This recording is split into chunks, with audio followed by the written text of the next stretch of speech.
माता दी दुर्गा सप्तशती 11वां अध्याय। देवी द्वारा देवताओं को वरदान। आओ शुरू करते हैं। महर्षि मेघ कहते हैं, दैत्य के मारे जाने पर देवता अग्नि को आगे कर कात्यायनी देवी की स्तुति करने लगे। उस समय अभिष्ट की प्राप्ति के कारण उनके मुख खिले हुए थे। देवताओं ने कहा, हे शरणागतों के दुख दूर करने वाली देवी, तुम प्रसन्न हो जाओ। हे संपूर्ण जगत की माता, तुम प्रसन्न हो जाओ।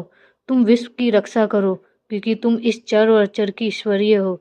हे देवी, संपूर्ण जगत की आधार रूप हो, क्योंकि तुम पृथ्वी रूप में भी स्थित हो और अत्यंत पराक्रम वाली देवी हो।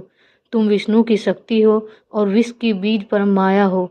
तुमने ही संपूर्ण जगत को मोहित कर रखा है। तुम्हें प्रसन्न होने पर ही यह पृथ्वी मोक्ष को प्राप्त होती है। देवी, इस जगत में जितनी भी स्त्रियां हैं वह सब तुम्हारी ही मूर्ति है। एकमात्र तुमने ही इस जगत को व्याप्त कर रखा है। तुम्हारी स्तुति किस प्रकार हो सकती है, क्योंकि तुम परम बुद्धि रूप हो और संपूर्ण प्राण रूपी स्वर्ग और मुक्ति देने वाली हो। अतः इसी रूप में तुम्हारी स्तुति की गई है। तुम्हारी स्तुति के लिए इससे बढ़कर और क्या युक्ति हो सकती है। संपूर्ण जनों के हृदय में निवास करने वाली, स्वर्ग तथा मोक्ष प्रदान करने वाली नारायणी देवी, तुम्हें नमस्कार है। नारायणी, संपूर्ण मंगलों के मंगल रूप वाली, हे शिवे, हे संपूर्ण प्रजनों की सिद्ध करने वाली, हे 3 नेत्रों वाली गौरी, तुम्हें नमस्कार है। हे नारायणी, तुम ब्रह्मणी का रूप धारण करके हंस से जुते हुए विमान पर बैठती हो तथा कुश से अभिमंत्रित जल छिड़कती रहती हो। तुम्हें नमस्कार है। माहेश्वरी रूप से त्रिशूल, चंद्रमा और सर्पों को धारण करने वाली, हे महावृक्ष वाहन करने वाली, तुम्हें नमस्कार है। हे शंख, चक्र, गदा, फर, धनुष धारण करने वाली वैष्णवी शक्ति रूपा नारायणी, तुम पर प्रसन्न हो जाओ। तुम्हें नमस्कार है। हे दांतों पर पृथ्वी धारण करने वाली वारा रूपिणी कल्याणी नारायणी, तुम्हें नमस्कार है। हे उग्र नरसिंह रूप को दैत्यों को मारने वाली देवी, तुम्हें नमस्कार है।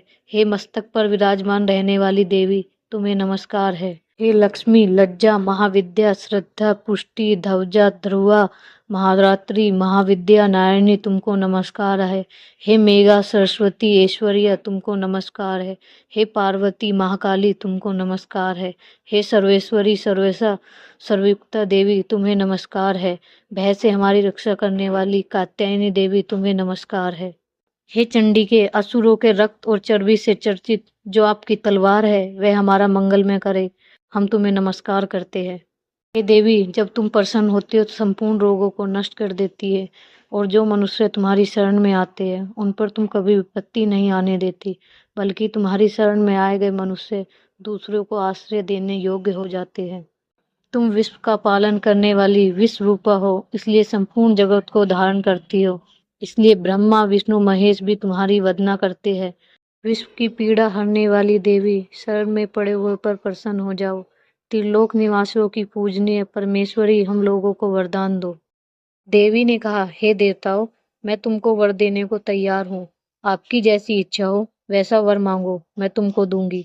देवताओं ने कहा, हे सर्वेश्वरी, त्रिलोक की निवासियों की समस्त पीड़ाओं को तुम इस प्रकार हरती हो। देवी ने कहा, वैश्वंतर मनवांतर के 28वें युग में 2 और महाअसुर शुभ और निशुभ उत्पन्न हो गए। उस समय मैं नंद गोप के घर में यशोदा के गर्भ से उत्पन्न होकर विंध्याचल पर्वत पर शुंभ और निशुंभ का संहार करूंगी। फिर अत्यंत भयंकर रूप से पृथ्वी पर उत्तीर्ण होकर मैं प्रचवित नामक दानव को विनाश करूंगी। उन भयंकर महाअसुरों को भक्षण करते समय मेरे दांत अनार पुष्प के समान लाल होंगे। इसके पश्चात स्वर्ग में देवता और पृथ्वी में मनुष्य मेरी स्तुति करते हुए मुझे रक्तंतिका कहेंगे। फिर जब 100 वर्षों तक वर्षा न होगी तो मैं ऋषियों की स्तुति करने पर आयोनिज नाम से प्रकट होंगी और अपने 100 नेत्रों से ऋषियों की ओर देखूंगी। अतः मनुष्य शताक्षी नाम से मेरा कीर्तन करेंगे। उसी समय मैं अपने शरीर से उत्पन्न हुए प्राणों की रक्षा करने वाले शाकों द्वारा सब प्राणियों का पालन करूंगी और तब इस पृथ्वी पर शाकुंभरी के नाम से विख्यात होंगी। और इसी अवतार में मैं दुर्ग नाम महाअसुर का वध करूंगी और इसी में मैं दुर्गा देवी के नाम से प्रसिद्ध हो जाऊंगी। इसके पश्चात जब मैं भयानक रूप धारण करके हिमालय निवासी ऋषियों महर्षियों की रक्षा करूंगी, तब भीमा देवी के नाम से मेरी ख्याति होगी। और जब फिर अरुण नामक असुर 3 लोगों को पीड़ित करेंगे। तब मैं असंख्य भ्रमों का रूप धारण करके उस महादैत्य का वध करूंगी। तब स्वर्ग में देवता और मृत्युलोक में मनुष्य मेरी स्तुति करते हुए मुझे भ्रामरी नाम से पुकारेंगे। इस प्रकार जब जब पृथ्वी राक्षसों से पीड़ित होगी तब तब मैं अवतीर्ण होकर शत्रुओं का नाश करूंगी। 12वां अध्याय सुनने के लिए मेरे चैनल को लाइक शेयर एंड सब्सक्राइब करें।